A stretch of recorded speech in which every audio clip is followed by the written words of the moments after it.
हमारे सेशन का तो नाम है the cost of violence. If this is a bit intriguing, let me tell you that it's an umbrella topic. Violence जो है, वो एंटी केसेस है, डायलॉग का भी, जस्टिस का भी, ह्यूमन राइट्स की वायलेशन का भी. तो अगर वॉयलेंस है तो ह्यूमन राइट्स नहीं. और वॉयलेंस कहाँ से आता है? तो स्टेट एक्टर्स से भी आता है, नॉन स्टेट एक्टर्स से भी आता है. तो आज जो हम गुफ्तगू करेंगे वो इस कॉन्टेक्स्ट में करेंगे. हम जिस वॉयलेंस का मुकाबला करेंगे, जिस वॉयलेंस से हमारा सामना है, उसकी नौयत क्या है, उसकी मुख्तलिफ शक्लें क्या है. तो सबसे पहले तो मैं ये देख के मैं खुश हूँ कि यहाँ इतने बहुत से लोग हैं. Even though we mostly will be talking about those who are not here, those who cannot be here, and that is those who have disappeared or are missing. अच्छा, तो अब ये है कि मैं पहले आपको तारुफ करा दूँ. हमारे जो की नोट स्पीकर हैं, इस सेक्शन में की नोट स्पीकर हैं, और ये सिर्फ 3 सेशंस ऐसे हैं जिनमें हमारे अक़वाम मुत्तहिदा के नुमाइंदों के तौर पे की नोट स्पीकर्स हैं. One of them is here, और उनका नाम है Olivier Dufobilla. Pronounce your name correctly finally.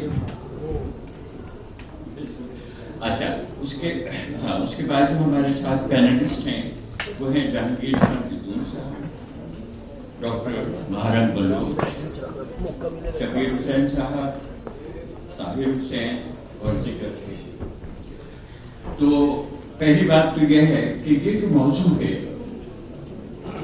which is enforced disappearances, ये हम आसमा जहांगीर कॉन्फ्रेंस के दूसरे दिन का आगाज कर रहे हैं. और भी 2 सेशंस हो रही हैं, लेकिन हमें ये याद रखना चाहिए कि जिस शख्सियत की याद में ये कॉन्फ्रेंस मुनक़िद हो रही है, उनको कितनी तकलीफ थी इस एनफोर्स्ड डिसअपीयरेंसेस के बारे में, और सबसे पहले उन्होंने जिस तरह आवाज़ उठाई एनफोर्स्ड डिसअपीयरेंसेस के सिलसिले में, उसी की वजह से ये मौजू जो है उसको नेशनल अटेंशन हासिल हुई. It's a tribute to Asma Jahangir that this issue is being discussed at this level in every forum, and it has become important. Or we must be mindful of the role that she played in other areas, but particularly for those who have been enforced and forcibly taken, arrested, who are not कम्युनिकाडो जिसे कहते हैं उनकी. तो एक तो ये है कि आसमा की याद में उनके ट्रिब्यूट के तौर पर हम इस प्रोग्राम का आगाज करते हैं. और एक और बात भी अहम है, ये इत्तेफाक है कि ये जो हफ्ता गुजरा है उसमें एनफोर्स्ड डिसअपीयरेंसेस के बारे में गुफ्तगू हुई, सरकारी सतह पर भी हुई है, और उसके हवाले भी आए हैं कई. और मैं चाहूँगा कि मैं आपसे जिक्र कर दूँ बात शुरू करने से पहले कि एक तो मीडिया में भी काफ़ी इसके बारे में आया है. कल डॉन में एक एडिटोरियल था जिसका उन्वान था missing links.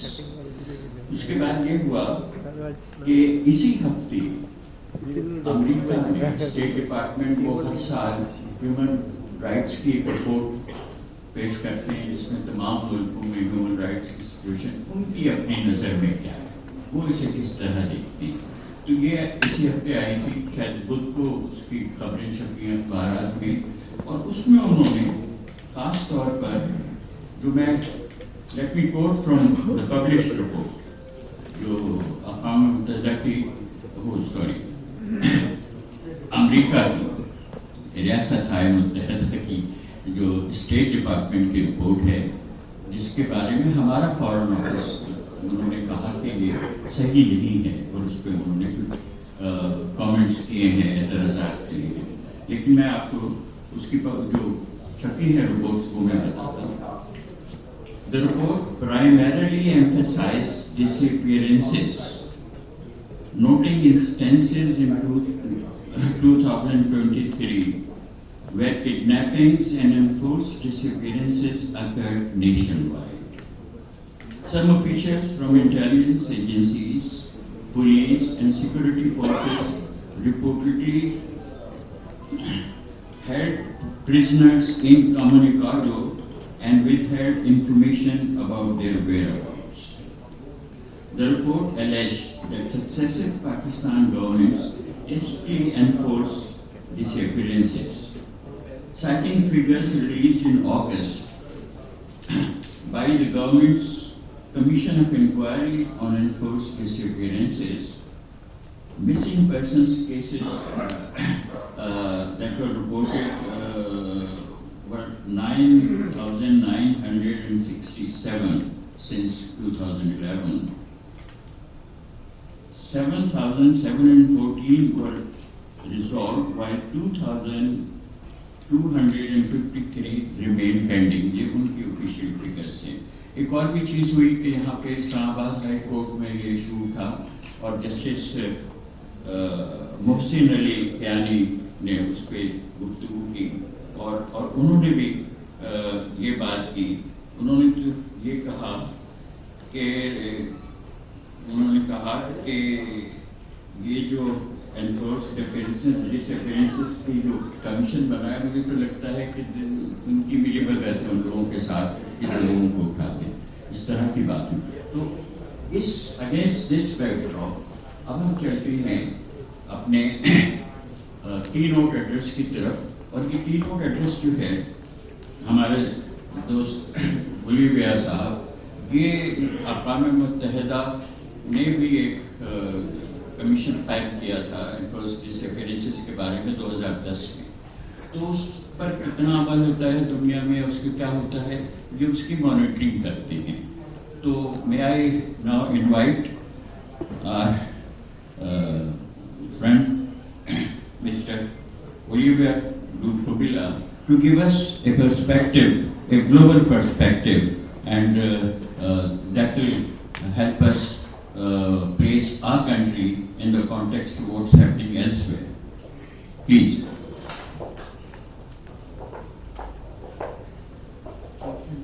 Thank you very much. I'm really honored to be with you today.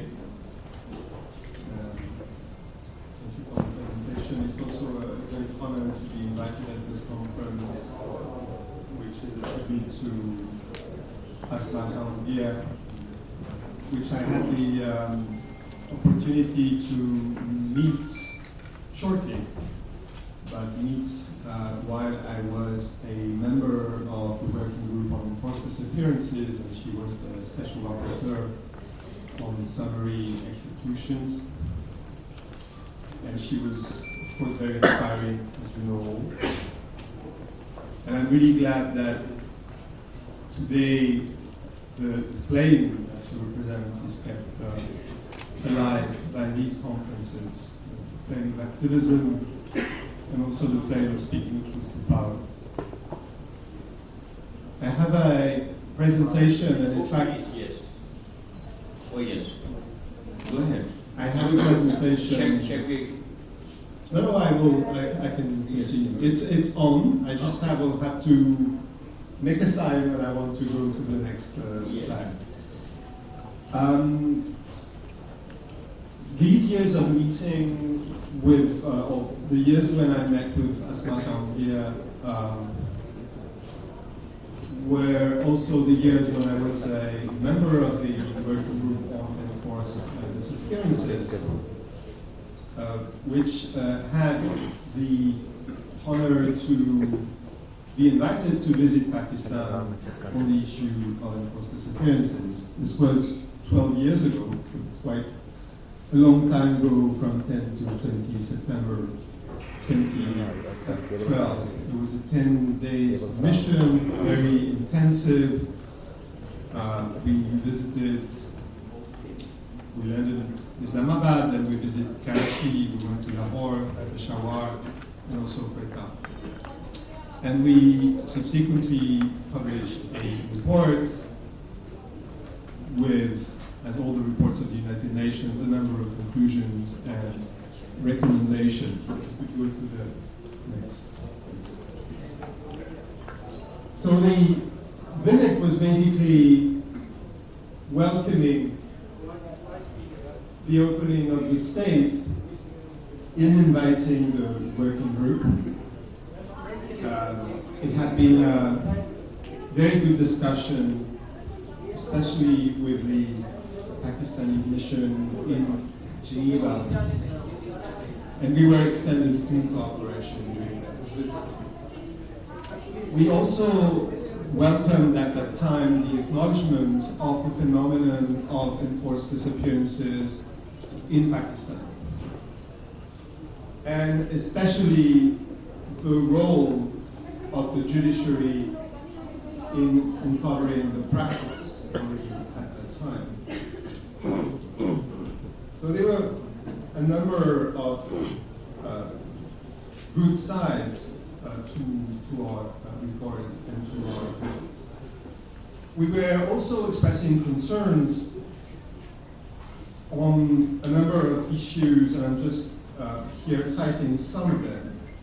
The fact that the legislation was not fully in line, specifically about the regime of detention, but also that there was no autonomous crime of enforced disappearances in the criminal code. We also underlined the impunity of perpetrators, that there were no legal framework to assist families of the disappeared, including in civil matters, and especially for women who are especially affected. And we also underlined the lack of reparation program, including but not limited to compensation. We made a number of recommendations, and I will refer you to the report for the full range of recommendations. But two of the recommendations were somehow follow-up recommendations to try to go further and move forward on the issue. One recommendation was to re-invite, in fact, the working group on enforced disappearances for a follow-up visit at some point. And we also recommended that Pakistan would invite other special procedures to complement the view of the working group. We also recommended the ratification of the Convention for the Protection of All Persons Against Enforced Disappearances. And this is the convention which creates a committee whom I'm now a member. So I passed from the working group to the committee of the convention with a little stop, by the way, at the Human Rights Committee, which is the CCPR, the Covenant on Civil and Political Rights monitoring body. And on this occasion, I've also had the honor to review the report, to be the rapporteur when Pakistan presented its report on the implementation of the CCPR. And it was for me an occasion to review again a number of issues. Now, what is the way forward now, 12 years after? I would like to give two ideas, maybe, to try to move forward. The first one is basically extending an invitation. An invitation, please the next, an invitation to the state of Pakistan, and also to civil society organizations, especially families organizations, to the World Congress on Enforced Disappearances, which will take place in Geneva, Switzerland, from the 14th to the 16th of January 2025. This is a multi-party initiative, which is coming from a number of states, friends of the convention, an NGO, Convention on Enforced Disappearances Initiative, the Office of the High Commissioner for Human Rights, and both the working group and the committee. And what we're trying to achieve here is somehow to give a new momentum for international law in the field of enforced disappearances and in fact against enforced disappearances. There was a great momentum in the 2000s where families all around the world gathered to push for the adoption of the convention, which was eventually done in 2006. And you can recognize that this is certainly because of the efforts of the states, which accepted this convention. But this was mainly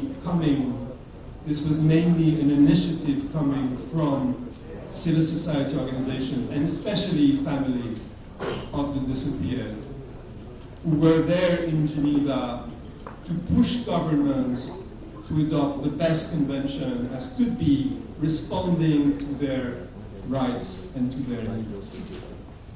So now we're trying to somehow have this new momentum because we think that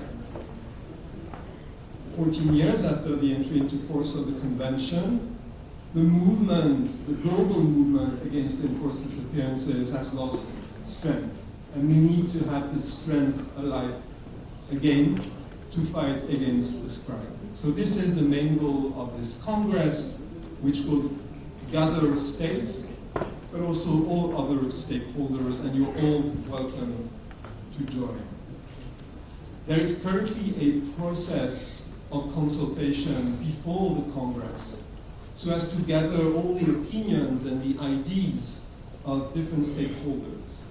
There is a state track of consultations, which is led by friendly states of the convention, France and Argentina. And there is also a separate track for CSOs, civil society organizations. And actually, the Asian consultations for civil society organizations and families of disappeared, and also NHRIs, National Human Rights Institutions, will take place next week on the 3rd of May. And you are, of course, welcome to register at these consultations, which will take place online, so you can attend the consultations. There will be lots of speakers, including from Pakistan. The second idea I would like to push, and this is linked, of course, to the first idea, is the ratification of the convention. Could I have each? As you know, there are 9 core conventions at the United Nations dealing with human rights. It happens that Pakistan has ratified almost all of them, except 2. Convention on Migrant Workers and the Convention on Enforced Disappearances. So the state of Pakistan is very well integrated into the system of the core Convention on Human Rights, but there are still 2 steps to go, and in particular 1 step to go with the ratification of the Convention on Enforced Disappearances. Very often I'm asked, do we need, and especially by state actors, do we need to be completely in line with the Convention to ratify the Convention? Do we need to have an act? Do we need to have a specific definition? And the response is no, you don't need to wait to be completely in line with the convention, including for the legislative arrangements. You really need to take a step, which is a voluntary step, which is also a political sign of joining a club of states which do oppose enforced disappearances and which are ready to take steps internationally to fight against this practice.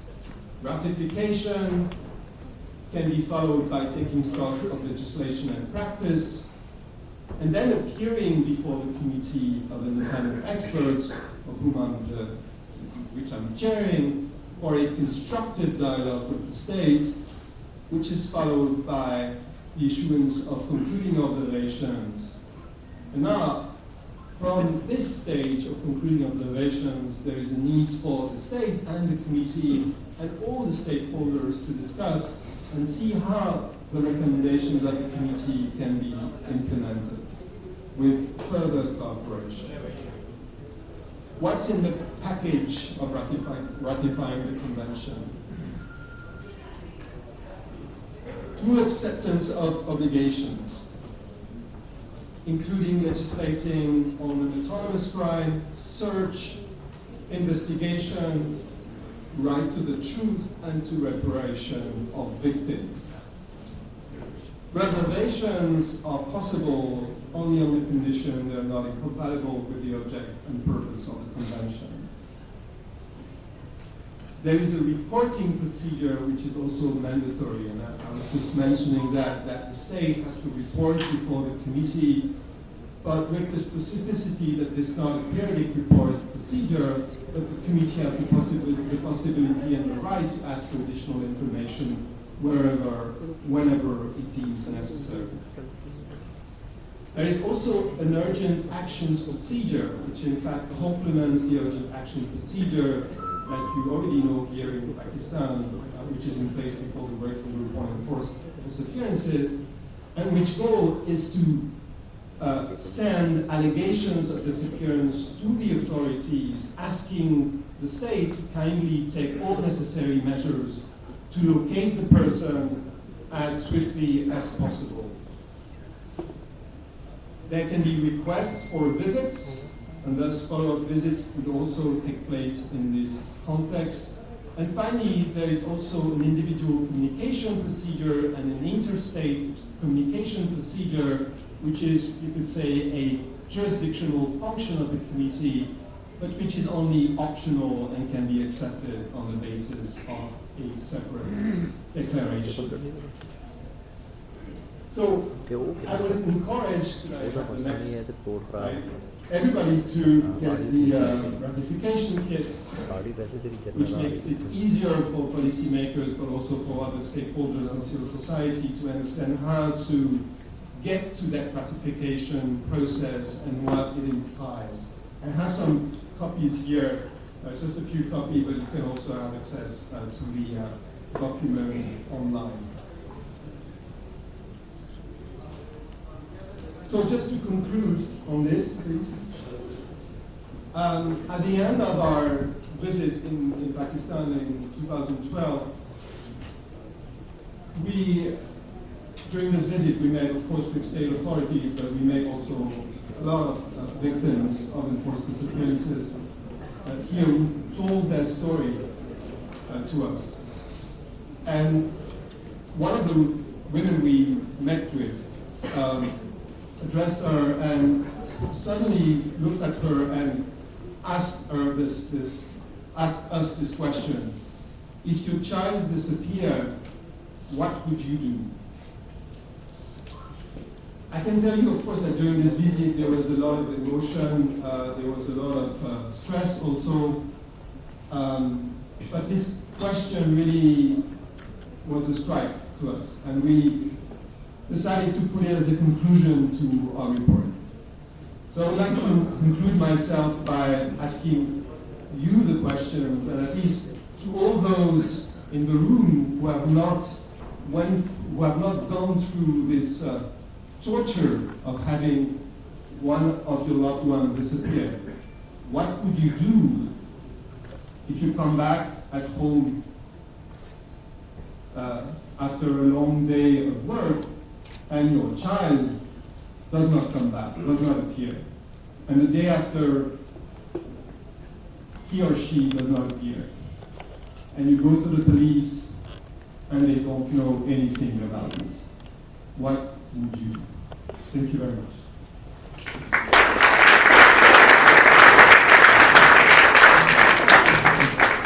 Thank you for your very informative, educative presentation. और हमने देखा कि जो जबरी गुमशुदगी का अज़ाब है और उसका जो दुख है, उसको इन्होंने जिस तरह अपनी बात खत्म की कि अगर किसी का बच्चा गुमशुदा उस तरह हो जाए, पता न हो कि कहाँ है, किस हाल में है, उस पर क्या गुजरता है, उसका जो एक इमोशनल ह्यूमन एस्पेक्ट है ना, वो हमेशा हमारे जहन में रहना चाहिए। ये सीरीज नहीं है کہ ہم نعرے لگائیں اور پھر گھر جا کے بیٹھ جائیں. یہ ایک ایسی چیز ہے کہ جو انسانی جو تقاضے ہیں زندگی کے اور تہذیب کے، یہ ان کی نفی کرتا ہے جبری گمشدگی جو ہے. تو بہت شکریہ. اور ایک بات جو انہوں نے کہی کہ جو 9 کنونشنس ہیں ہیومن رائٹس ریلیٹڈ، ان میں سے 2 پر پاکستان نے دستخط نہیں کیے ہیں، اور ان میں سے ایک جو ہے وہ جبری گمشدگی کا کنونشن ہے، اور اس کو ریٹیفائی کرنے کی ضرورت ہے. اور یہ ہم لوگوں کی کیمپین ہونی چاہیے کہ حکومت پاکستان اسے ریٹیفائی کرے. اور کیونکہ وہ کہتے ہیں کہ ہم نہیں چاہتے کہ وہ، اور ہم تلاش کر رہے ہیں. اور کمیشن بھی انہوں نے جو بنایا 2011 سے، اس کے بارے میں بھی اس ہفتے کی خبروں میں یہ تھا کہ وزیر اعظم نے کہا کہ ہم اس کو ری فارم کریں گے، یعنی اس کو بدلیں گے، اور اس میں جو لوگ ہیں ان کو تبدیل کیا جائے گا. تو یہ سب باتیں تو ہو رہی ہیں، لیکن جو مسئلہ ہے وہ بہت گمبھیر ہے، وہ بہت ہمارے دلوں کو دکھاتا ہے. اس ملک پر ایک جیسے گہرا سیاہ بادل چھایا ہوا ہے جبری گمشدگی کا. اور اس پر جو ہم نے دیکھا کہ ایک گلوبل کنسرنس کیا ہیں، اور جو وہ کانگریس کی بات کی فوربیلا صاحب نے، تو وہ بھی ہے کہ ہم لوکنگ فارورڈ ایک مومنٹم کو بنانا ہے، اس ملک میں بنانا ہے. اور ان کا کہنا ہے کہ عالمی سطح پہ بھی ایک نئے مومنٹم کی ضرورت ہے کہ ہم کہیں کہ ختم کرو اس کو، اس گناہ کو جو تم کرتے ہو. تو اب میں آگے ہم بڑھتے ہیں، اور میں گزارش کروں گا جہانگیر خان جتون صاحب سے، جو ایڈوکیٹ جنرل آف اسلام آباد رہ چکے ہیں، بہت ہی ڈسٹنگوشڈ پرسنالٹی ہیں ہمارے لائرس کمیونٹی کے. جتون صاحب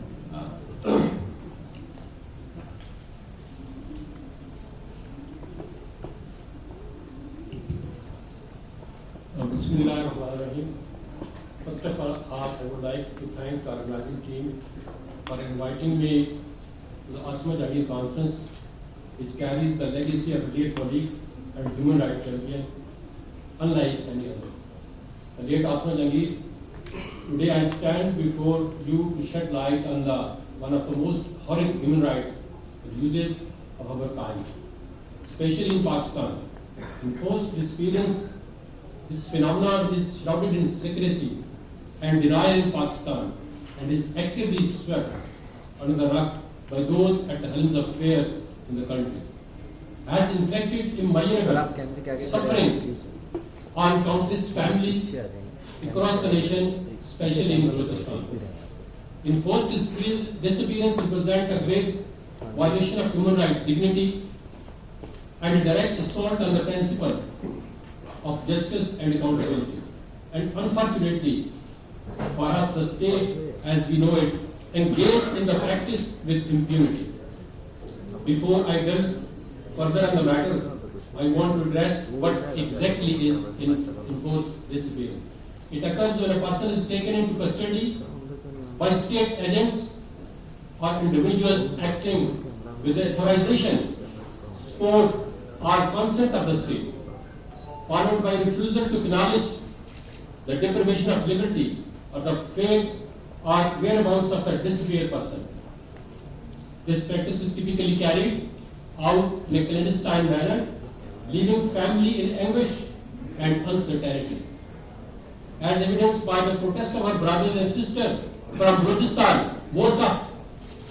all of them or most of them are sitting here, how they feel, who frequently came to the federal capital to demand an answer from the state, but they get none.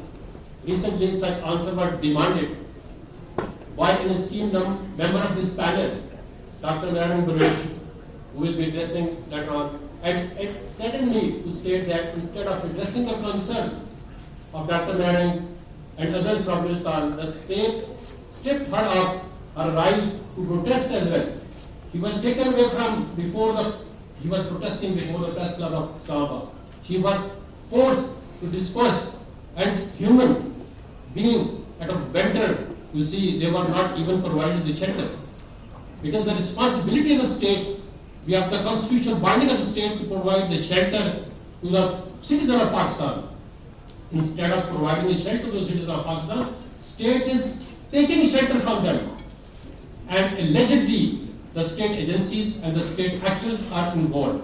They have their defense. The people are involved in terrorist attacks. People are involved in active anti-state activity. We stress upon them to come forward, bring them before the court of law. If they are involved in any violence, if they are involved in any crime, let them face the court and let them take the law its course. But there is a complete denial on the part of the state agencies and the state agents. Whenever there is a human cry in all over Pakistan, mostly in the recent, the Balochistan students, the Balochistan female students are picking from every part of the Pakistan. Balochistan is deprived province, and we,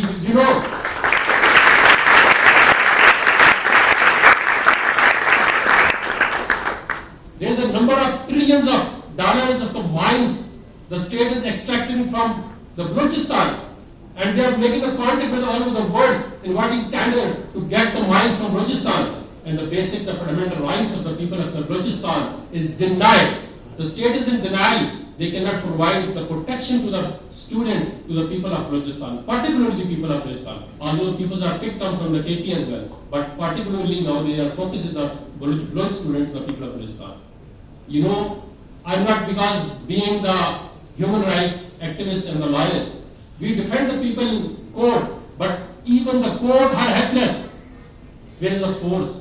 Where is the rule of law? Where is our constitution? Even the Supreme Court has given many judgment on that. To enforce disappearance is a serious crime. It should be investigated.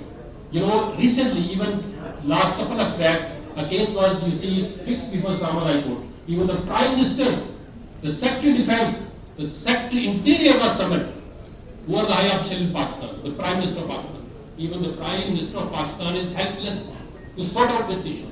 To sort out this issue, that thousands of people were disappeared. What is the answer? We are looking into it. We are looking into it. But practically, they have nothing. They do nothing at the moment, because a lot of people are missing. As I said, if they have, you see, the state has the answer, state has the defense. People are involved in different anti-social, anti-state activities. We stress upon that. If some person is involved in anti-state activities, please have an FIR, have lodged an FIR, bring him before the court. He has the fundamental rights. He should be produced before a court in 24 hours. The Constitution gives them a right. But unfortunately, we have the social contact with the state to protect us. The state is failing, because we have the binding contact with the state. State has to protect us. How the state? We are paying the taxes to the state institution to protect us. They are not protecting free of cost. You know, whoever the institution, they have the law enforcement mandate. They are protecting us under a mandate. We are paying them. We are paying the salary. The taxes of the people are spent on these law enforcement agencies. If they are unable to protect us, if they are unable to defend us, then I think this social contract is breaking on the part of the state. Because state is unable to fulfill the condition which we have laid down in 1973 Constitution. It is a fundamental and the basic right of every citizen the state has to protect. When the state itself is not protecting the rights, the fundamental right of the citizen, where is citizenship? Citizens have no recourse but have to go to the constitutional court, which are the guarantor of the fundamental rights. But I would say, sorry, even the courts are helpless in Pakistan. Why the courts are helpless? Because the state agencies are involved. If state agencies, allegedly, if the state agencies are not involved, why they are not bringing in the court? If your intelligence agency cannot find a person is missing, then what they are doing? What they are doing? They have the mandate to protect us, protect every citizen of Pakistan under the Constitution. If they are not protecting it, means they are not functioning properly. They have violated their mandate, which they have given by the Constitution of Pakistan 1973. In the last but not least, we fully support the people who are involved in this struggle. And late Asma Jahangir was very vocal on this point. She always raised voice for the people who are picked from anywhere any region of the Pakistan. Nobody was representing in the court by the fear of agencies, but she always had the courage to present the helpless people. The people who can't even afford to go to the court, even some of the people who are missing, they can't afford to go to the court. They can't afford to engage lawyers of their choice. They can't afford to go for any, you see, executive agency for their request, because they are always denied the access to the government offices. Even some of the time their families are glad to see access to the Minister of Interior. Sometimes the court directed the family should meet the Prime Minister. Even a small direction is issued by the High Court, where the Supreme Courts are violated. And at the end, I would say I will fully support the you see, the people who are involved in the struggle. We had put our you see, the legal success for them. Thank you very much. बहुत बहुत शुक्रिया.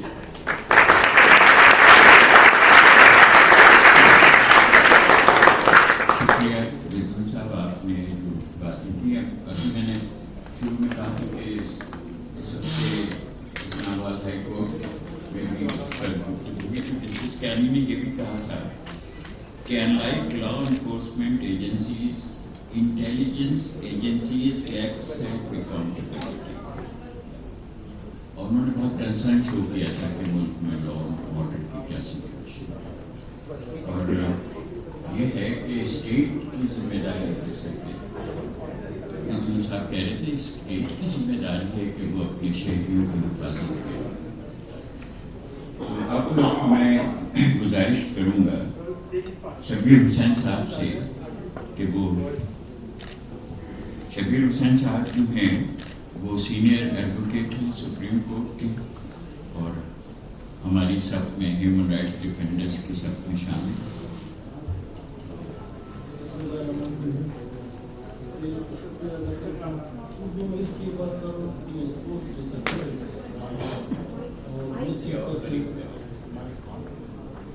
Burning issue ये खैबर पख्तूनख्वा और बलूचिस्तान के हजारों खानदान जो kilo class से ताल्लुक़ रखते हैं, वो लोग एक साल तक इस कॉन्फ्रेंस के इंतजार में थे कि हमारी बात सिंध के भी खैबर पख्तूनख्वा और बलूचिस्तान की नहीं, सिंध के भी.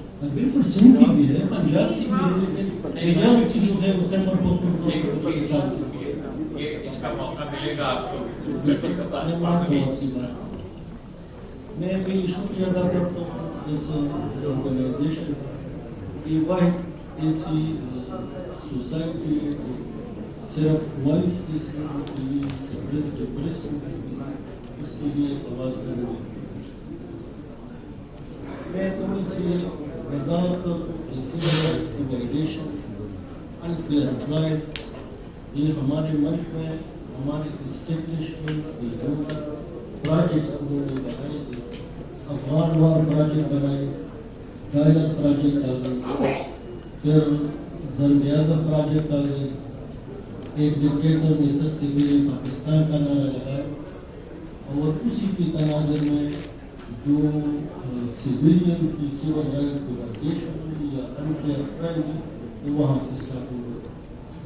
पहले तालिबान प्रोजेक्ट स्टार्ट हुआ, फिर उस तालिबान को ख़त्म करने के लिए एंटी तालिबानाइजेशन और ज़र-ए-आज़म का जब मुहिम शुरू हुआ, तो उसमें मिलिट्री ऑपरेशन में 2008 से जो इन्फोर्स डिसअपीयरेंस के केसेस हैं ये 2008 से स्टार्ट हो गए. और जो मिलिट्री ऑपरेशन स्पेशली मैंने इसलिए मुकामा जो बलूचिस्तान में खैबर पख्तूनख्वा का जिक्र किया क्योंकि मिलिट्री ऑपरेशन 2008 में वहाँ इससे स्टार्ट किए गए थे. लोग डिसअपीयरेंस होना शुरू हो गए, लेकिन हमारी बदकिस्मत ये है कि हम सिर्फ इस्टेब्लिशमेंट को अपनी मिलिट्री को ब्लेम नहीं करते. हमारे सियासतदान, हमारी पार्लियामेंटेरियन और इवन हमारी जुडिशरी में भी इसमें बराबरी उसमें हिस्सेदार है. 2008 में जब मिसिंग पर्सन के केसेस शुरू हो गए तो हमारी एक डेमोक्रेटिक गवर्नमेंट ने 2011 में एक ड्रैकोनियन लॉ, एक blade law, action and civil power regulation 2011 की शक्ल में इंट्रोड्यूस किया, और उसमें 2008 से लेकर 2011 तक जितनी भी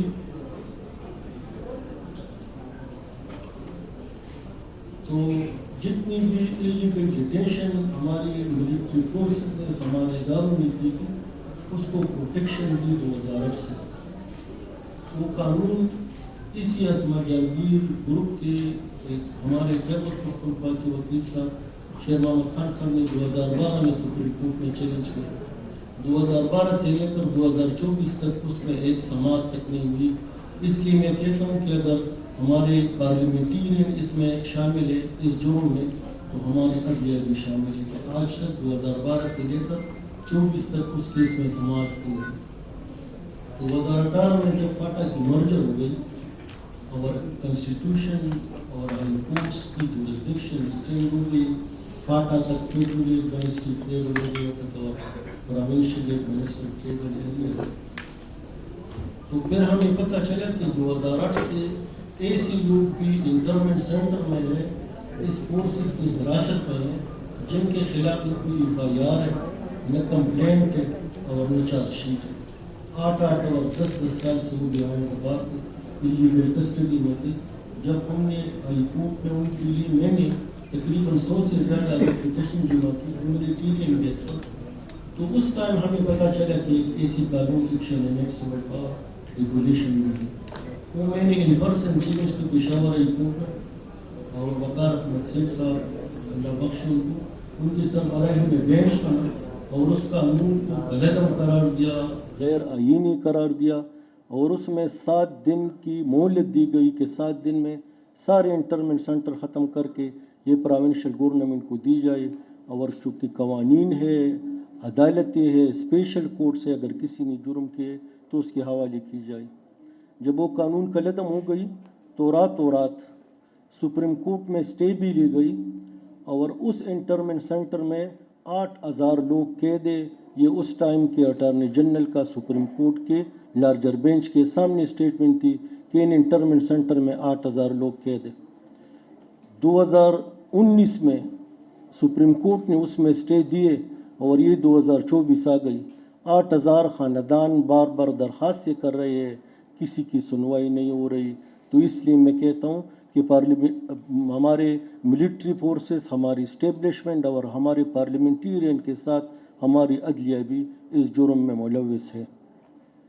دوسری مثال میں دیتا ہوں کہ یہی مسنگ پرسن, ان کو جب آرمی پبلک اسکول پشاور کے حملے کو بیس بنا کر ملٹری کورٹ بنائے گئی, کس سے بنائی گئی؟ انہی پارلیمنٹیرین سے بنائے گئی. اور پھر اس کو لیگل پروٹیکشن اسی ہمارے آنریبل سپریم کورٹ نے دی. جس طرح کل آنریبل پیونی جج منصور علی شاہ صاحب نے کہا کہ عدلیہ کے ڈارک چیپٹر بھی ہے, تو ایک تاریخ باب یہ بھی ہے کہ ہماری سپریم کورٹ نے ملٹری کورٹ کے اسٹیبلشمنٹ کے ایک جواز دے دیا, اس کو جائز قرار دیا. اور اس ملٹری کورٹ کے جو سو کال ٹرائل ہے, ٹرائل تو نہیں تھی, ٹرائل تو ہے کہ کسی کو دلیل اپیل وکیل کی اجازت دی جائے, اس میں کہیں بھی یہ اجازت نہیں تھی. لیکن اس میں جتنے لوگوں کو سزائیں سنائی گئی, عمر قید کی, پھانسی کی, وہ سب وہ مسنگ پرسن لوگ تھے. مسنگ پرسن لوگ کبھی ان کو خودکش بناتے اور کبھی ملٹری کورٹ کے ذریعے ان کی ٹرائل کر کے ان کو سزائیں دلواتے. ان سزاؤں کو میں نے تقریباً 300 اپیلیں میں نے پشاور کورٹ میں دائر کی, وہ سزائیں کالعدم قرار دی گئی. اور یہ ہمارے پاکستان کی جوڈیشل ہسٹری کا نہیں, دنیا کی عدالتی تاریخ کا واحد ایک مثالی کیس ہے کہ 2018 سے لے کر 2024 تک 300 سے زیادہ ایسے لوگ جو کہ ایک ہائی کورٹ نے ان کو بے گناہ قرار دے کر ان کو بری کرنے کے آرڈر کی, لیکن ہماری مضبوط اسٹیبلشمنٹ کی وجہ سے راتوں رات سپریم کورٹ نے اس میں بھی اسٹے دے دی اور 2018 سے 300 بری شدہ لوگ آج بھی ڈیتھ سیل میں پڑے ہیں. یہ ایک المیہ ہے اور اس کی وجہ یہ سارے ہمارے ادارے اس میں شامل ہیں. میں تھوڑی سی ایک اور وضاحت کر دوں کہ جتنے بھی متاثرین ہیں, مسنگ حکومت نے کیا کیا, لیجسلیٹر نے کچھ نہیں کیا. 2018 میں انہوں نے ایک مسودہ قومی اسمبلی نے پاس کیا کہ انفورس ڈس اپیئرنس کے بابت جو یہ کریں گے آفیشل ہو, پولیس کے ہو, سی ٹی ڈی کے ہو, آرمی پرسونل ہو, اس کے خلاف کیا کارروائی ہوگی. उसमें 2018 में मुसविदा पास हो गया और ये बहुत मैं कहता हूँ कि शर्मनाक बात है कि सीनेट में वो मुसविदा गुम हो गया।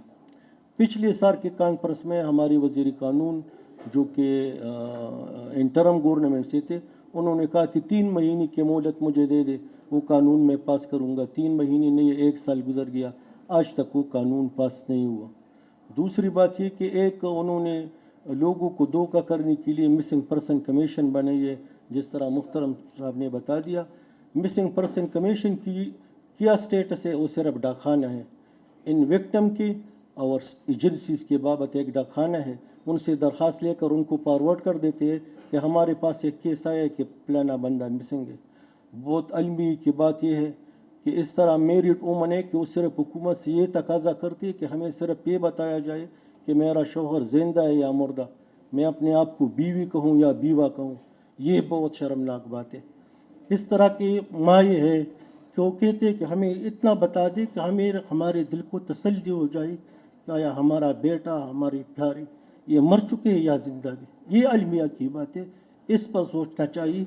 ये सिर्फ ये एक आसमा जहांगीर कॉन्फ्रेंस की जिम्मेदारी नहीं है, ये हर सिविल सोसाइटी की हर क्लास की जिम्मेदारी है।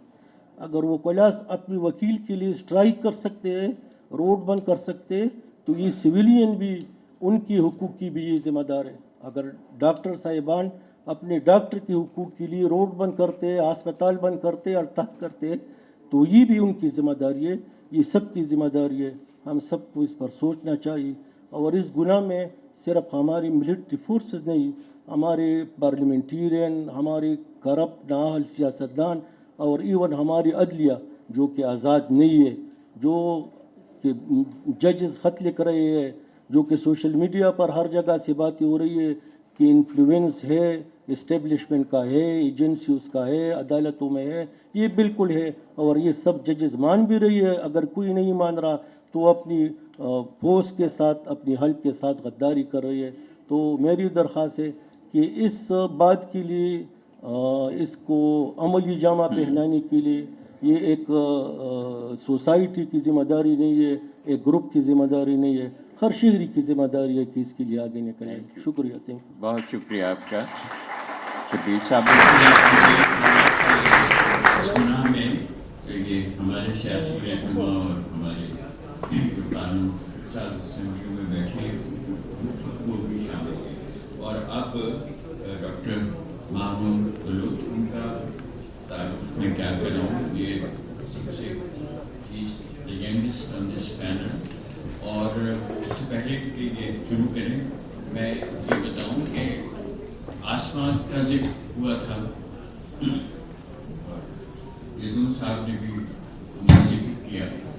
तो ये देखने में आया है, दुनिया भर में ऐसा हुआ है कि जबरी गुमशुदगी होती है मर्दों की, और उनके लिए तहरीक चलाने की जिम्मेदारी अक्सर जगह खवातीन उनमें नुमायाँ होती हैं। ये भी मैं याद दिला दूँ कि आसमा ने अपनी ज़िंदगी की जो सबसे आखिरी तकरीर की थी, जो पब्लिक स्पीच थी, जो उनकी वफात से सिर्फ 3 दिन पहले की थी, उसका मौजू भी यही था, जबरी गुमशुदगी।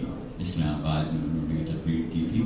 तो अब डॉक्टर माहमूद बलूच की जो एक तरह की रोशनी है उस तहरीक की कि जो बहुत मुश्किल हालात में जबरी गुमशुदगी के बारे में इस मुल्क में शुरू हुई।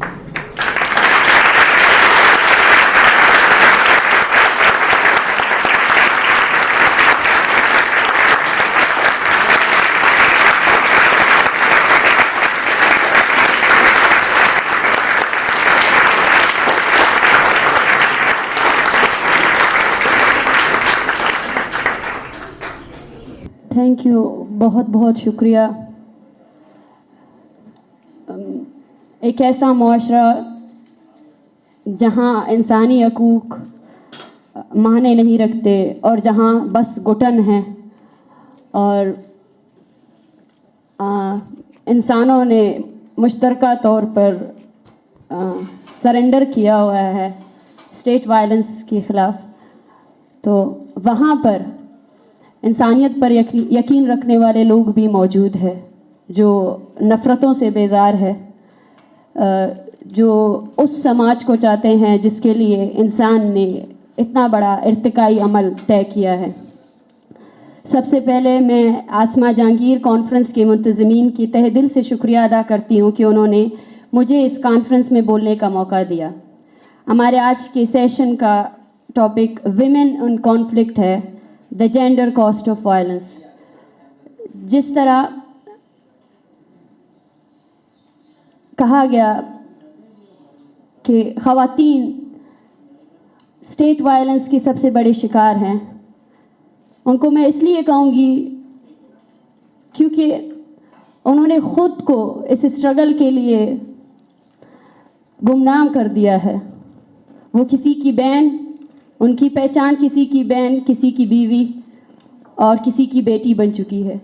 आप उनके असल नाम कभी नहीं जान सकते।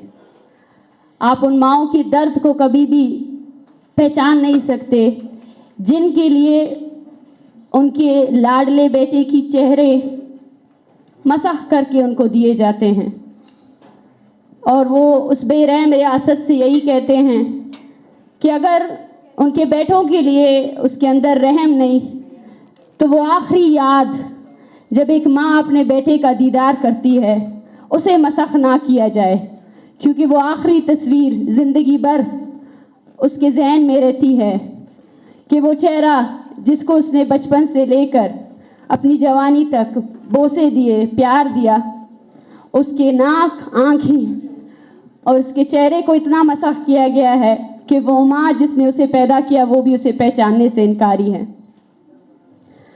मैं समझती हूँ कि कॉलोनियल ताकतों और ताकत के बुनियाद पर मजलूमों पर हुक्मरानी करने वाली रियासतों की जंगी जुनूनियत और जंगी पॉलिसियों ने इंसानी समाज को एक ना ख़त्म होने वाले ऐसे जंग के दलदल में धकेल दिया है जो शायद आने वाले कई सदियों तक जिंदा इंसानों को निगलता रहेगा। जंग और तशद्दुद के समाजी, मुआशी और नफ्सियाती असरात सदियों तक जंग के शिकार समाज में मौजूद रहते हैं, और बदबख्ती से ख़वातीन इन जंगों में सबसे ज़्यादा तकलीफदा दर्द और मुश्किलात का सामना कर रही हैं। देखिए, इन लाताद बलोच माँ बेटियों पर गौर करें जिन्होंने नाकाबिल तलाफ़ी नुकसान की अजियत बर्दाश्त की है। इनके प्यारों को तशद्दुद के बेरहम लहर ने, आपके तशद्दुद के बेरहम लहर ने इनसे छीन लिया है। दूसरी जंग अजीम से लेकर नौ आबादियाती दौर तक ख़वातीन सबसे ज़्यादा इज्तिमाई सज़ा और रियासती तशद्दुद का निशाना बनी, और हम सब की शदीद ख्वाहिशों के बावजूद हम ख़वातीन को इज्तिमाई सज़ा और बदतरीन सज़ा से महफूज नहीं रख सके। और मैं समझती हूँ कि हम इस नाकामी को तस्लीम करके ही आगे बढ़ सकते हैं। इस तरह बलूचिस्तान की माएँ, बहनें, बेटियाँ बिलमूम 7 और बिलखसूस 2 दहाइयों से जंग की बदस्तूर तरीन अलमनाकियों का शिकार हैं। बलोच ख़वातीन अपने प्यारों के कोने के सदमे, इज्तिमाई सज़ा, जिनसी और जिस्मानी तशद्दुद जैसी गैर इंसानी सलूक का शिकार है। जिस तरह दुनिया के दिगर खित्तों में जंग से मुतासरा खित्तों में ख़वातीन के लिए आवाज़ उठाई जाती है, इसी तरह बलूचिस्तान में मुतासरा ख़वातीन के लिए भी आवाज़ उठानी चाहिए। लेकिन सबसे बड़े सदमे की बात यह है कि बलोच ख़वातीन के दर्द पर ना फेमिनिस्ट आवाज़ें गरजती हैं और ना ही इंसानी हुकूक के अलमदारों की रूहें कांपती है। ये ख़वातीन जंग की खामोश विक्टिम बनी हुई हैं, और मैं समझती हूँ आज बलोच ख़वातीन इस खित्ते में सबसे ज़्यादा कॉलोनियल तशद्दुद और इज्तिमाई सज़ा का शिकार है। और अगर हम बलूचिस्तान में जारी तनाज़े का जिक्र करें तो उसमें सबसे पहले इन्फोर्स डिसअपेरेंसेस आते हैं, जिबरी गुमशुदगियाँ आते हैं, जो एक कहर बनकर बलूचिस्तान में नाजिल हुआ है। It's not a mere crime against humanity, but it's a tool that has been utilized by state to suppress Baloch people, to loot their resources.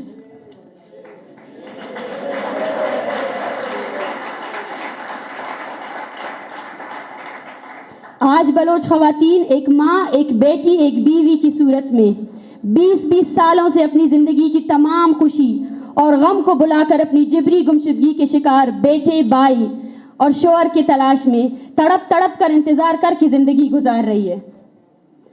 दूसरा अहम मसला वो है कि बलोच ख़वातीन को इज्तिमाई सज़ा का शिकार बनाया जाता है।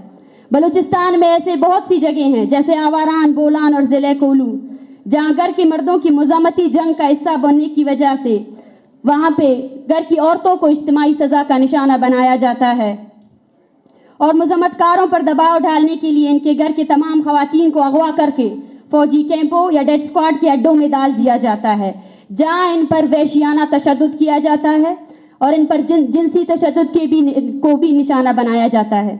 ऐसे केसेस भी सामने आए हैं कि ऐसे कमसिन बच्चियों की ज़बरदस्ती शादी डेथ स्क्वाड के कारिंदों से की जाती है और ऐसी बच्चियां जिनसी गुलाम के तौर पर रखी जाती हैं। ये डेथ स्क्वाड ना सिर्फ तशद्दुद के ज़रिए बलोच अवाम को सप्रेस कर रहे हैं, बल्कि ख़वातीन की जिनसी इस्तेसाल में मुलविस हैं और ख़वातीन की तालीम पर भी हमलावर है। बलूचिस्तान के इलाके पंजगूर में ख़वातीन के स्कूल पर हमला किया जाता है। बलूचिस्तान में जिबरी गुमशुदगी का शिकार सबसे पहले बलूचिस्तान के उस्तादों को किया गया, बलूचिस्तान के सहाफ़ियों को किया गया। सबसे पहले उस दिमाग को निशाना बनाया गया जो बलूचिस्तान में जारी जिबरी गुमशुदगी और रियासती मजालिम के ख़िलाफ़ सरापा एहतजाज था। इसके अलावा बलूचिस्तान में जारी जंग के सबब ख़वातीन की तालीम, सेहत, रोज़गार समेत तमाम समाजी हुकूक बुरी तरह मुतासिर हैं।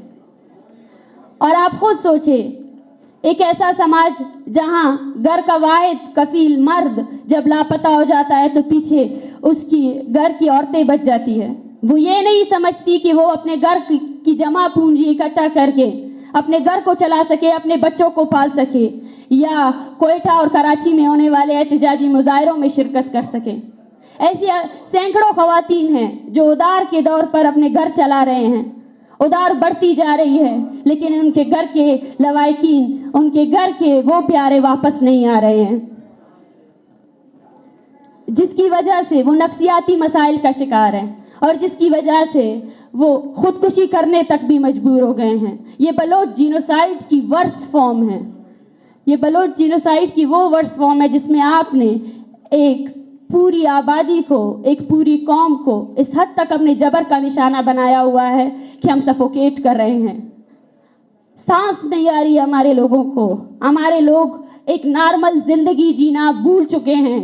आप खुद सोचें, ईद के दिन पूरी दुनिया में लोग इकट्ठे होकर खुशियां मनाते हैं, लोग इकट्ठे होकर अपने ख़ानदान के साथ बैठकर खुशियां मनाते हैं ज़िंदगी की। लेकिन उस दिन भी उसी बलूचिस्तान में 25 से ज़्यादा शहरों में एहतजाजी मुजाहरे किए गए। उस दिन भी वो माँ, वो बेटी, वो बीवी अपने घर में उस तस्वीर को देखती है जिस तस्वीर में ना सिर्फ उसके घर का प्यारा बल्कि उसकी खुशियाँ भी कैद हैं।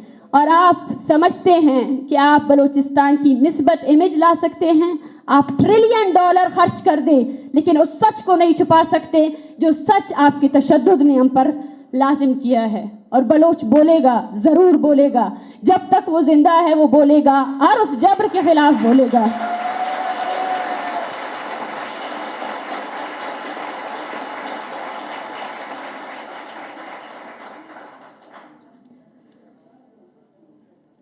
क्योंकि मैं वकला के फोरम में मौजूद हूँ और शायद ये मौका मुझे मिले या ना मिले, मैं समझती हूँ कि रियासती जबर अगर मिलिट्री इंस्टीट्यूशंस की जानिब से किया जा रहा है तो उसमें पाकिस्तान की जुडिशरी और पाकिस्तान की पार्लियामेंट मुकम्मल तौर पर खामोश है।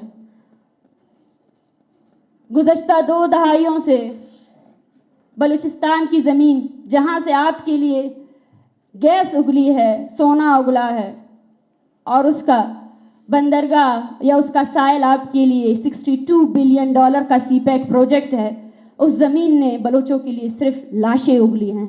उस ज़मीन के कोने कोने में आपने बलोचों की लाशें फेंकी हैं।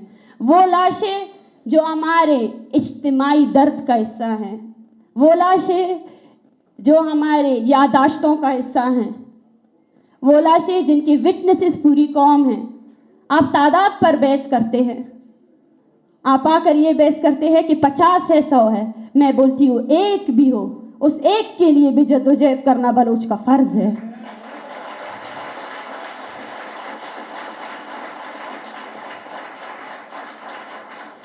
नवंबर 23, 2023 बालाच मौला बख्श, एक नौजवान जिसको सबसे पहले जिबरी गुमशुदा किया गया, उसके बाद उसे अदालत में पेश किया गया।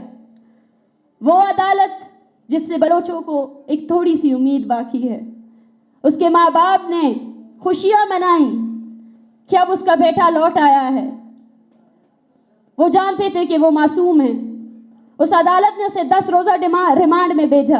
उसके ख़ानदान ने उसको गले लगाया, उसकी माँ ने खैरातें बांटी और 2 दिन बाद उसी बालाच को आपने मसख करके फेंक दिया और दावा किया कि आपने एक दहशतगर्द को मारा है। दहशतगर्द वो नहीं, दहशतगर्द आप थे। और बालाच मौला बख्श का कत्ल ना सिर्फ पाकिस्तान की मिलिट्री इंस्टीट्यूशंस बल्कि पाकिस्तान की जुडिशरी पर भी एक काला धब्बा है, क्योंकि पाकिस्तान की जुडिशरी भी बलोच लापता अफराद के मसले को हल करने में मुकम्मल तौर पर नाकामयाब हुई है। हम समझते हैं कि वो लोग जो अपने प्यारों के लिए एहतजाज कर रहे हैं उनके मसले को हल होना चाहिए, और वो मसला उस वक्त हल होगा जब जिबरी गुमशुदगी को मुकम्मल तौर पर एक जुर्म करार दिया जाए। मगर अफसोस की बात है, इन्हीं अदालतों में हज़ारों की तादाद में लापता अफराद के केसेस मौजूद है जो कभी हल नहीं होते, जिनकी पेशियां नहीं होती हैं। और तब आज Baloch march against Baloch genocide के जो विक्टिम फैमिलीज़ हैं उनके खिलाफ सैकड़ों FIRs की गई हैं। मैं हैरान हूँ, वो जज साहब उस माँ को कैसे कटड़े में देख सकते हैं जिसको उसने गुज़श्ता 10 सालों से इंसाफ नहीं दिया, और आज उसकी कन्विक्शन हो रही है कि आपने ये जुर्रत कैसे की कि आप अपने लापता बेटे के लिए बाजियाबी के लिए एहतजाज करें। आपने रियासत के रिट को चैलेंज किया है। तो आप ये बताएं, हमें बलोचों को साफ बताएं कि आपका कानून, आपका आइन बलोचों के लिए कोई भी अहमियत नहीं रखता। कहते हैं कि पाकिस्तान में गुज़श्ता इलेक्शन में आवाम की मैंडेट को चोरी किया गया है, लेकिन बलूचिस्तान के लोगों को सिरे से वो मैंडेट दिया ही नहीं गया। बलूचिस्तान के लोगों को सिरे से वो इख्तियार दिया ही नहीं गया। बलूचिस्तान के लोग आज भी उनको रूल किया जा रहा है तो सिर्फ और सिर्फ तशद्दुद की सियासत पर। डंडे की तर्ज की हुक्मरानी आप कब तक चलाएंगे?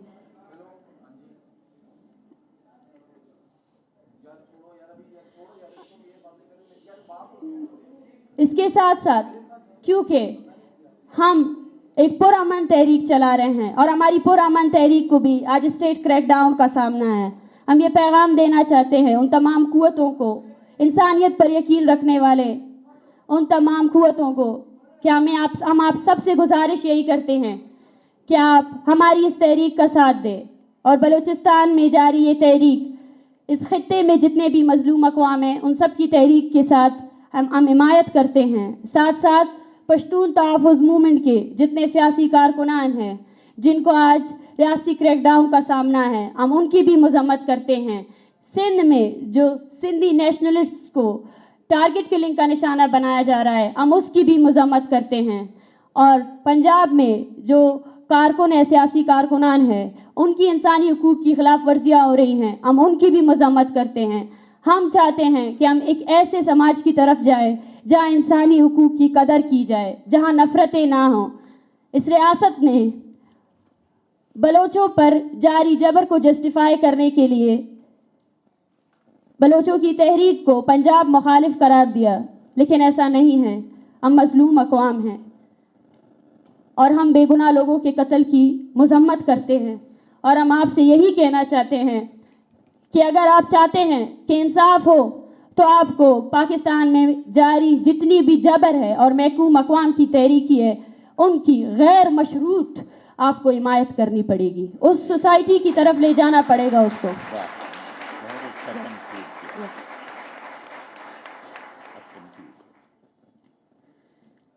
और जुडिशरी पर बात की तो 10 जनवरी इस्लामाबाद हाई कोर्ट पे एक केस चला और उस वक्त वहाँ के अटॉर्नी जनरल ने एक वर्डिक्ट दिया कि इसके बाद अगर कोई मिसिंग पर्सन होता है तो इसकी जिम्मेदारी स्टेट की होगी। लेकिन आफ्टर दैट उसके बाद भी सैकड़ों अफराद जिबरी गुमशुदा हैं।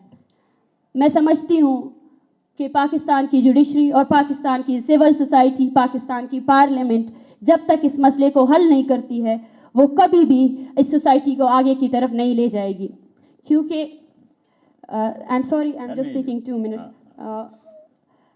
ہمارے اس تقریب میں کچھ انٹرنیشنل صحافی اور انٹرنیشنل لوگ بھی موجود ہیں. سو I am Marang Baloch. Calling myself a human rights activist is depressing in a situation where humanity becomes a tool to gain personal interest for the states. And for us, the colonialism still persists as the mighty state use violence against us and all of the and causes destruction of human lives and cause millions of innocent lives. Balochistan is facing genocide by state violence, and the state is involved in human rights violation. We believe that not just the military institution, but all of the other institutions are the mere perpetrators of and facilitators of Baloch genocide, because they have been silent from decades and didn't take any step to stop the human rights violations in Balochistan. And peaceful activism is not allowed in Balochistan. Right, myself and a lot of other human rights activists are facing threats, including the missing persons' families. And we believe in a world where humanity doesn't exist. There are still people who believe in humanity. And with or without your support, Baloch people will persist their struggle to gain their humanity back from the dehumanizing violent forces. Even one person is enforced, disappeared and killed. It's a stain on the democratic state. And we want to address all of the nations that stop this crime against humanity. اور آخر میں کیونکہ enforce ڈسپیرنس پر بات ہو رہی ہے، میں سمجھتی ہوں کہ جس طرح ارجنٹینا ایک ایسا ملک تھا جہاں پہ انفورس ڈسپیرنس پریکٹس کی گئی، اور اس کے بعد جب وہ مائیں ڈٹ گئیں کہ وہ اپنے پیاروں کی بازیابی تک اس جدوجہد کو جاری رکھیں گی، تو ارجنٹینا کے فاشسٹ اسٹیٹ نے اس وقت کے ان ماؤں کو بھی جبری گمشدہ کیا اور ان کی بھی لاشیں پھینکی گئی. تو یہ وقت اب بلوچستان پر آ گیا ہے، اور اب وہ لوگ جو جبری گمشدگی کے خلاف جدوجہد کر رہے ہیں وہ بھی اسٹیٹ وائلنس کا شکار ہیں. مگر آج وہ مائیں صرف اپنے بیٹوں کی تصویریں نہیں بلکہ اس نظریے کو بھی ساتھ لے کر جا رہی ہیں. آج انہوں نے وراثت میں اپنے بیٹے کی نظریے، انسانی حقوق اور مذمت کو ہم نے لیا ہے، اور ہم سمجھتے ہیں کہ امید ہے، اور امید ہمارے لوگ ہیں، ہماری جدوجہد ہے جو پرامن طریقے سے آگے بھی اس جدوجہد کو لے کر جائیں گے. Thank you very much. آپ نے وقت نکالا اس سیشن کے لیے، اور ایک مائٹی اسٹیٹ جس نے اپنی تمام قوتیں اس مسئلے کو جسٹیفائی کرنے کے لیے اور نفرتیں پھیلانے کے لیے لگائی ہیں، آپ نے پھر بھی بلوچستان سے اٹھنے والی اس تحریک کے، اس پرامن تحریک کے پیغام کو سمجھا اور ہمارا ساتھ دیا. بہت بہت شکریہ. Thank you.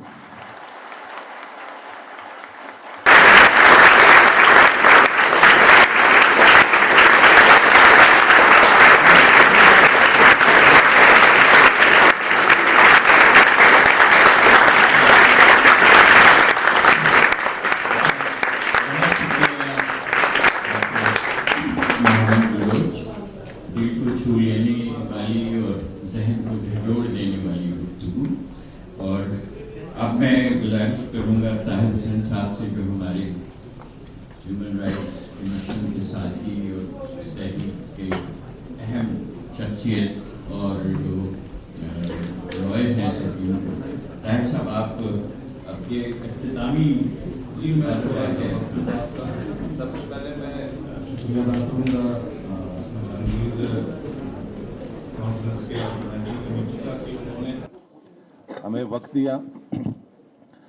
مارنگ صاحبہ نے اور دوسرے ساتھیوں نے بہت گفتگو کی. میں ایک چیز صرف شیئر کرنا چاہوں گا کہ 2007 میں آسمہ بی بی کی سربراہی میں ایک پیٹیشن ہم نے مسنگ پرسن کے لیے فائل کی سپریم کورٹ آف پاکستان میں. جسٹس ظہور شاوانی صاحب تشریف فرما ہے، بلوچستان ہائی کورٹ بار کے پریزیڈنٹ تھے، یہ پیٹیشنر تھے اس پیٹیشن میں. 3-4 سال یہ پیٹیشن चलता रहा और बगैर किसी उसके इस पेटिशन को डिसमिस किया गया। तो वाकई में हमारे बलोची या पश्तो या फारसी की एक कहावत है कि ज़मीन जहाँ पर आग हो उस ज़मीन से पूछा जाए कि उन पे क्या गुजरती है। ये जो इन्फोर्स डिसअपेरेंसेस की फैमिलीज़ हैं, ये क्या बर्दाश्त कर रहे हैं, क्या देख रहे हैं, इनके दिल पे क्या गुजरती है उसका कोई एहसास नहीं कर सकता। हम चूंकि प्रैक्टिकली इसमें इन्वॉल्व रहे हैं एज अ मैं twice vice chair of human rights commission of Pakistan, इसी तरह ज़हूर शवानी साहब, फिर जनाब आसमा जहांगीर और अफरासियाब खटक साहब की सरबराही में हमने इस पे काम किया, इस पे बहुत सारी किताबें लिखी, दौरे किए। तो हम इस नतीजे पे पहुंचे। देखिए हमारे लोग गिला करते हैं रियासत से कि ये रियासत की जिम्मेदारी है। रियासत और पब्लिक का जो माँ बेटे का रिश्ता है वो तो तकरीबन ख़त्म हो चुका है। ये रियासत सौतेली माँ से भी बदतर हो गई है। इससे कोई एक्सपेक्टेशंस नहीं रखें आप कि ये हमारे वो करेंगे। दूसरी बात कि पार्लियामेंट हमारा टोटली अरगमाल है। तमाम बड़ी पॉलिटिकल पार्टीज ने, आपने नोट किया होगा इस इलेक्शन में हमें बहुत सारी उम्मीदें थी कि बहुत रियल लोग आएंगे और वो हमारी नुमाइंदगी करेंगे, मगर बहुत दुख से कहना पड़ता है कि हमारी बड़ी पॉलिटिकल पार्टीज ने भी, मजहबी जमातों ने भी तमाम ठेकेदारों को तरजीह दी। पैसे का गेम चला के पैसे लेके फिर पैसादारों ठेकेदारों को हम पे मुसल्लत किया। यहाँ पे पॉलिटिकल जो वर्कर्स हैं उसका तो हमेशा रास्ता रोका गया है कि ताकि वो कोई काम नहीं कर सके। तो इस तरह की जब हरकतें होंगी पार्लियामेंट किसके लिए आवाज बुलंद करेगा? वो पार्लियामेंट अरगमाल है, वो पैसे लेके आया, वो अपने पैसे पूरे करने के चक्कर में है। फिर जो पिटीशनें लगती रही उसमें सुप्रीम कोर्ट का एक ऑर्डर आया कि जो भी आदमी मिसिंग हो उसके लिए एफआईआर दर्ज की जाए।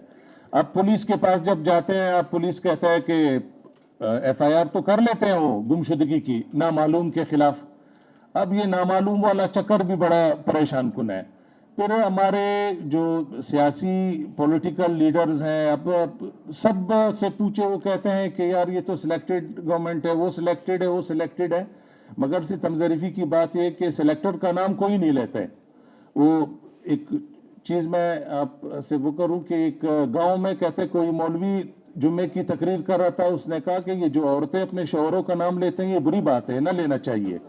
तो एक औरत के शौहर का नाम रहमतुल्लाह था, वो नमाज पढ़ रही थी, तो नमाज के दौरान उसने सलाम फिरते हुए कहा कि अस्सलाम अलैका निक्के के अब्बा, अस्सलाम अलैका निक्के के अब्बा। हम भी स्टेज पे पहुंचे हैं, उस कैरेक्टर का नाम लो कि कौन इन्वॉल्व है इस तमाम चीजों में, वो सबको पता है। तो मैं ज्यादा आप लोगों का टाइम नहीं लूंगा। मैं एक सजेशन दूंगा इस फोरम से कि देखिए जैसे श्रीलंका में ये सिलसिला बहुत जोर शोर से जारी रहा, तो उस सिलसिले को रोकने के लिए उन्होंने क्या किया कि इसको पिनलाइज कर दिया। मेरी इस फोरम से गुजारिश होगी कि को पिनलाइज करें कि जहां जिस इलाके से कोई आदमी लापता हो, उस पुलिस ऑफिसर, उस फौजी ऑफिसर, उस जो इंटेलिजेंस इदारे का सरबराह होगा उसके खिलाफ एफआईआर की जाए और उसको जिम्मेदार ठहराया जाए। मैं सलीमा हाशमी की इजाज़त से फैज साहब के एक शेर पे गुफ्तगू का इख्तिताम करूंगा कि दिल ना उम्मीद तो नहीं नाकाम ही तो है, दिल ना उम्मीद तो नहीं नाकाम ही तो है, लंबी है गम की शाम मगर शाम ही तो है। आप थैंक यू सो मच। शुक्रिया ताहिर साहब। और अब मैं गुजारिश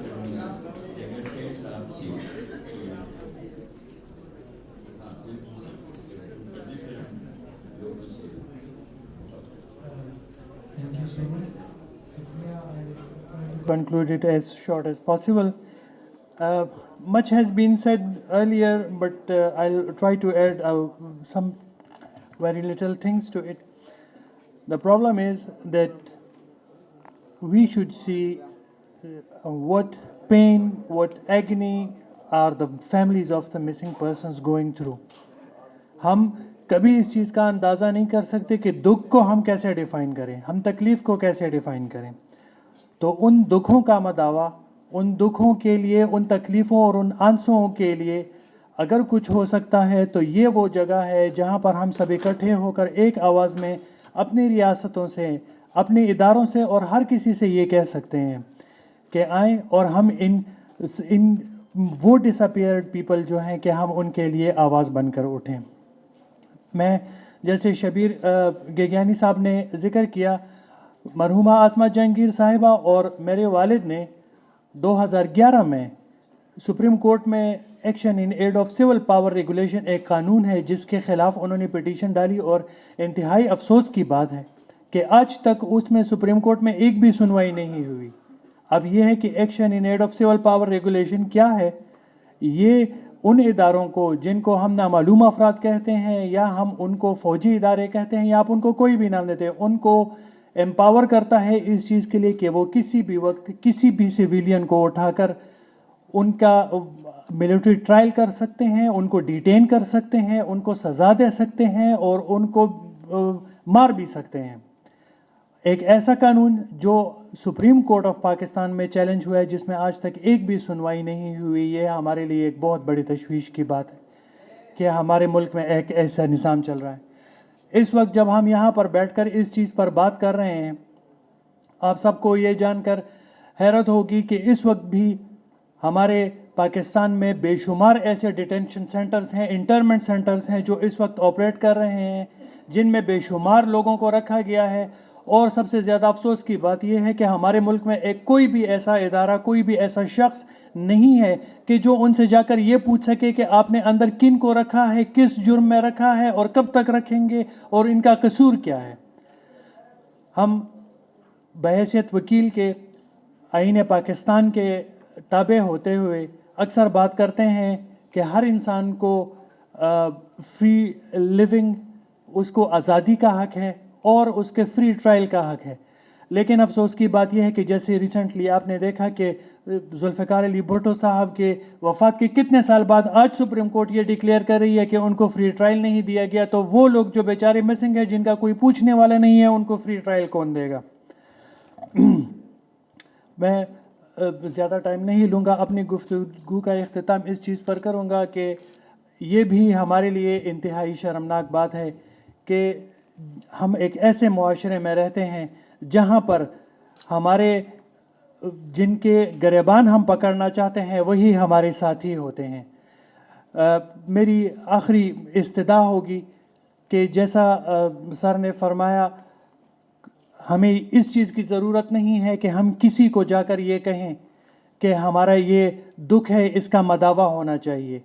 हम अपने आप में हर एक बंदा इस दुख के मदावे के लिए जब तक खड़े नहीं होंगे इसका हल नहीं होगा। शुक्रिया।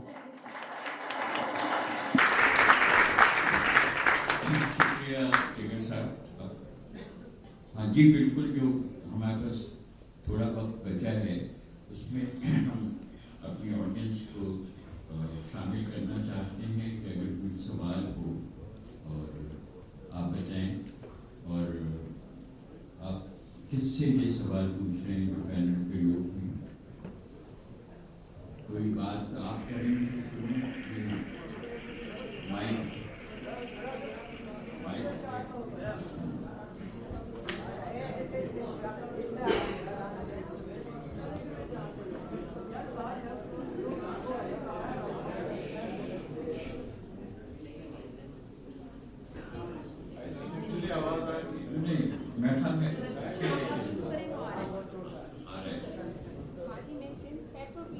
नहीं, जरा रुक जाएं क्योंकि जो हमारे बाकी हाज़रीन हैं उन तक भी तो पहुँचे आपके। अगर आप शुरू कर दें तो वो आ जाएगा हमारे पास, टाइम क्योंकि कम है तो अच्छा, मेरे काम हाँ जी, इनको आवाज़ आ रही है। आज ही मैं सिंध से फैयदपुर मीरठ डिस्ट्रिक्ट से हमारा डिफेंडर सनम मन की बात बोल रही हूँ। तो अदी ने जैसे कहा कि वकला और बार्स को एक्शन लेना चाहिए इस चीज़ पर, तो अदी के जब अदी इस्लामाबाद एहतजाज पे थी तो इन पे हमारे डिस्ट्रिक्ट में FIR हुई थी एहतजाज करने वाली पे, विक्टिम फैमिली से सर्वाइवर उन पे हुई थी FIR। वहाँ पे हमने बार में एक्शन लिया और वहाँ से नोटिस करवाया। वहाँ पे सिटिंग बार जो सदर थे वो खुद विक्टिम रह चुके हैं। Senior advocate supreme court Jafar Ali Shah sahab जबरी गुमशुदगी का शिकार रह चुके हैं। उन लोगों ने नोटिस लिया और इनकी जो है हमने FIR वो वहाँ से ख़त्म करवाई। और वहाँ पे सिंध में कई ऐसे वकला हैं, उनके भाई और उनके प्यारों पर भी तशद्दुद किया जा रहा है, उनको भी उठाया जा रहा है। अब हालिया स्कूल टीचर हिदायत लोहार जो शेदात कोट से थे, उनको स्कूल जाते हुए उठाकर मारा गया और उनकी बेटियां आज तक रोडों पे हैं। ससी और सोरठ लोहार जिनकी आवाज़ें नहीं सुनी जा रही।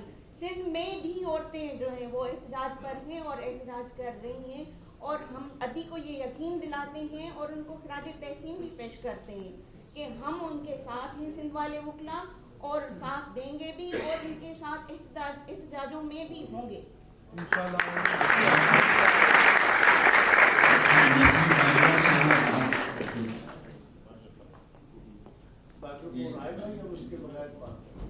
अगर माइक हो तो बेहतर है, लेकिन नाम है नसीम अहमद बाजवा और मैं बरतानिया में कानून प्रैक्टिस करता हूँ। बरतानिया और यूरोप में रहने वाले तमाम पाकिस्तानियों, तमाम यूरोपियंस की तरफ से जो इंसानी हकूक़ के साथ इनका वास्ता है, मैं मारक बलोच को सलाम करने के लिए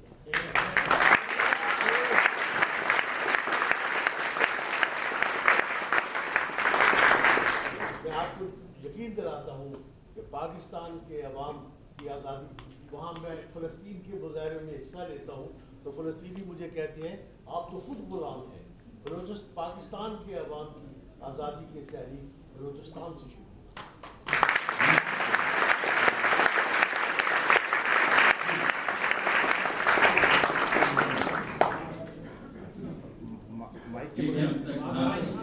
वो अर्ज ये करनी है जी कि ये जो अगवा करने वाला सिलसिला है ना, ये सिर्फ बलूचिस्तान या किसी एक सूबे तक महदूद नहीं है।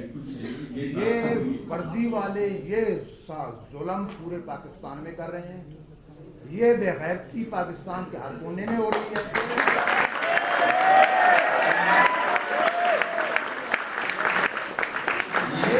ये दुख किसको बताएं?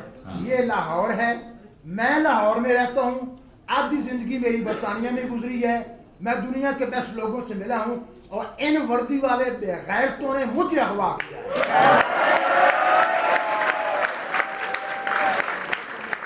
रात के 12 बजे जबरदस्ती मेरे बेडरूम में दाखिल हुए, मुझे बेडरूम में मार मार के मेरा फुर्कश निकाला, फिर मोहल्ले के सामने मारते मारते मुझे 400 गज दूर गाड़ी खड़ी थी, मारते मारते वहां तक ले गए। मेरे सर पे कपड़ा ऐसे डाला हुआ था, मैं दहशतगर्द हूँ। वहां मुझे 2 दिन और 2 रातें मुझे अब से बेजा में रखा और आखिर में सफेद कागज पे गन पॉइंट पे दस्तखत करवाए। एक कागज, दूसरे कागज पे कुछ लिखा था, आखिरी फिक्रा था बेगुनाह पाया गया। मुझे नहीं पता ऊपर क्या लिखा था कि कत्ल का इल्जाम लगाया था, मुझे नहीं पता ट्रीजन का इल्जाम लगाया था। मैंने कुछ नहीं किया था, मैं सिर्फ सच बोलता हूँ, लेकिन सच बोलता रहूंगा।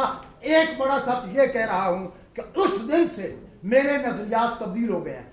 एक नजरिया ये कि बड़े सगीर मुत्तहिद रहना चाहिए था, दूसरा नजरिया ये कि पाकिस्तान की वर्दी का कुछ भी हो, चाहे पुलिस हो चाहे फौज हो, हर वर्दी बेगैरती की निशानी है।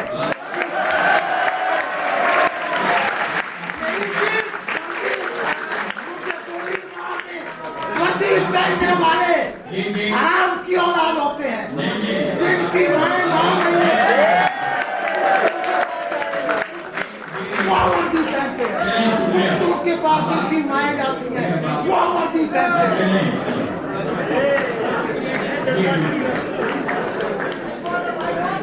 मेरा नाम है फारूक। पुलिस हो या फौज हो, रहना चाहिए।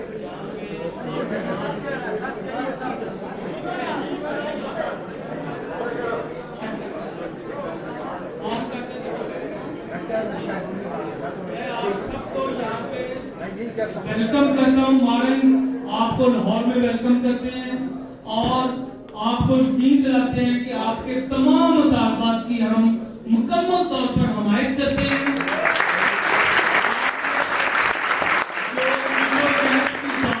खत्म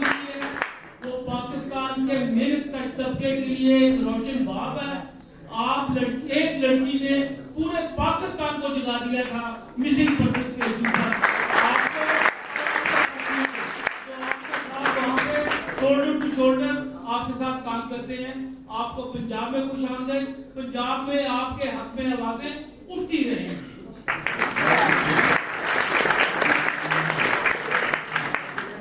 कोई है? अच्छा, ये क्योंकि हमें इस हॉल को खाली करना है, प्लीज।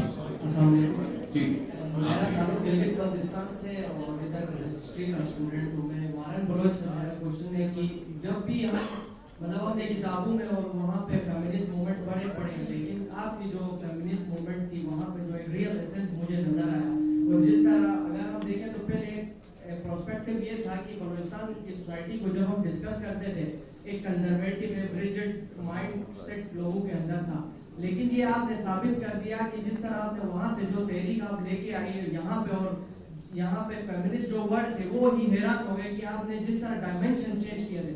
तो मेरा क्वेश्चन ये है कि उसके बाद उस सोसाइटी को किस लेंस से देखा जा रहा है अभी बलूचिस्तान सोसाइटी को? देखिए, बलूचिस्तान में औरत पैदा होना अब एक प्रिविलेज है और ये हमारा सबसे बड़ा फख्र है कि अब बलूचिस्तान में, पहले भी होता था लेकिन अब ज़्यादा है कि बलूचिस्तान में अब वालिदैन बेटी की पैदाइश पर सबसे ज़्यादा खुशी मनाते हैं, क्योंकि वो देखते हैं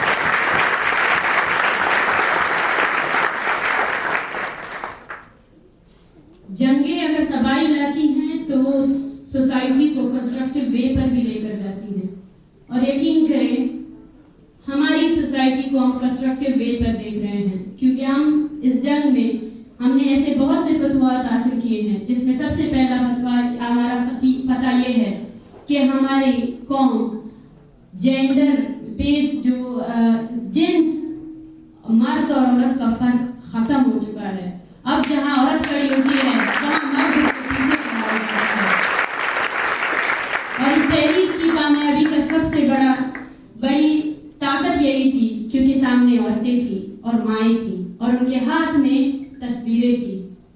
तो मैं समझती हूँ कि ये मेरे लिए एक फख्र का मकाम है जब जब मुझसे ये कहा जाता है कि एक औरत होकर आप तहरीक आपने कैसी चलाई।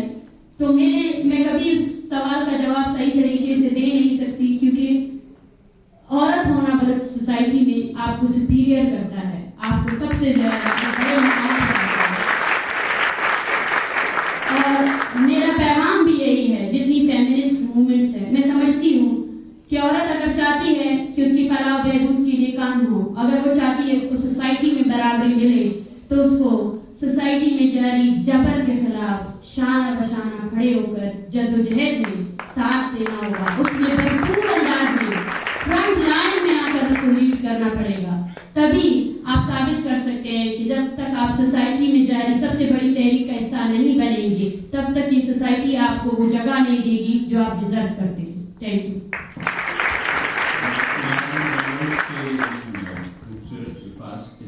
तो इस महफिल को हम इख्तिताम पर लाते हैं और बहुत शुक्रिया आप लोगों का कि आपने इसमें शिरकत की और जो बातें यहाँ हुई हैं वो आप उन पे सोचिए और ये तय हुआ कि ये तहरीक हम सब की तहरीक है, तमाम इलाक़ों की तहरीक है और इसमें हमें पूरी जद्दोजहद के साथ, पूरी साबित कदमी के साथ आगे बढ़ना है और इससे नए मोमेंट हैं।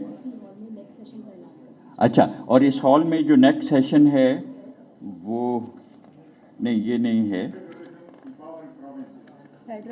फेडरलिज्म पर जो नेक्स्ट सेशन है वो अभी शुरू हुआ चाहता है और वो भी एक बहुत इम्पॉर्टेंट इशू है हमारे लिए और उस पर भी हमें गौर करना चाहिए।